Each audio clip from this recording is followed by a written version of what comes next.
పాల సముద్రం చిలకడానికి ముఖ్యమైన కారణం ఏమిటి అంటే, ఈ 4 యుగాలు కూడా నడవడానికి మన ఆది పరాశక్తి అయినటువంటి అమ్మవారు, ఇటు దేవతలు, దేవతలతో పాటు రాక్షసులు కూడా ఉన్నారు. అసలు ఆది పరాశక్తి అమ్మవారు పుట్టింది అని అంటేనే మనకు ఒక చీకటి నుండి ఓంకార ధ్వనితో అమ్మవారు పుట్టిందని అంటారు. ఆది పరాశక్తి పుట్టిన తర్వాత అమ్మవారి కోపానికి రాక్షసులు పుట్టారు, అమ్మవారి ప్రేమకి దేవతలు పుట్టారు. అయితే ఈ రెండిటిని అమ్మవారు చూస్తూనే ఉంటుంది ఎప్పుడు కూడా.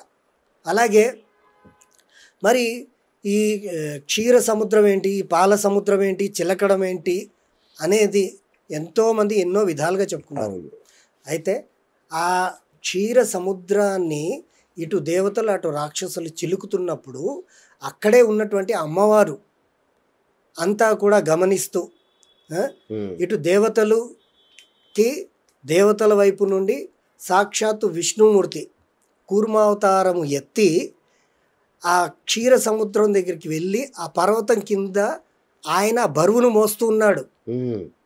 ఇది అది ఉన్నటువంటి నిజం. అది ఎప్పుడైతే ఆ పర్వతాన్ని మోస్తున్నప్పుడు ఎప్పుడైతే వీళ్ళు చిలుకుతున్నారో ఆ పర్వతము మోస్తున్న ఏది కూర్మావతారం అంటే తాబేలు, ఈ తాబేలు వీపు పైన ఉన్నటువంటి ఆ పర్వతం ఎన్నిసార్లు చక్రంలాగా తిరుగుతుందో ఆ తాబేలు పైన ఇట్లా 4 మచ్చల్లాగా ఉంటాయి, 9 మచ్చల్లాగా. ఆ మచ్చల పైన గీతలు పడ్డాయన్నమాట. ఒక్కసారి చిలికినప్పుడు ఒక యంత్రం, రెండోసారి చిలికినప్పుడు రెండో యంత్రం, అట్లా ఎన్నిసార్లు చిలికారో అన్ని యంత్రాలు ఆ కూర్మ అవతారం నుండి బయటపడ్డాయి.